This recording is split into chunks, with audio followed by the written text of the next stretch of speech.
কামারুজ্জামানের বিরুদ্ধে মোটমাট 7টি অভিযোগ আনা হয়েছিল। 7টি অভিযোগের ভিতরে 3 নম্বর অভিযোগ ও 4 নম্বর অভিযোগে তাকে মৃত্যুদণ্ড প্রদান করা হয়েছে। 1 নম্বর ও 7 নম্বর অভিযোগে তাকে যাবজ্জীবন কারাদণ্ড প্রদান করা হয়েছে এবং 2 নম্বর অভিযোগে তাকে 10 বছর কারাদণ্ড প্রদান করা হয়েছে এবং 5 ও 6 নম্বর অভিযোগের থেকে তাকে অব্যাহতি প্রদান করা হয়েছে।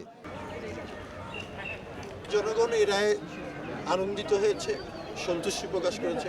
খুব স্বাভাবিকভাবে আমরা মুক্তিযোদ্ধা হিসাবে এবং সংস্কৃতি কর্মী হিসাবে এবং গণজাগরণের কর্মী হিসাবে আমরা মনে করি যে এই রায়ে আমরা সন্তুষ্ট।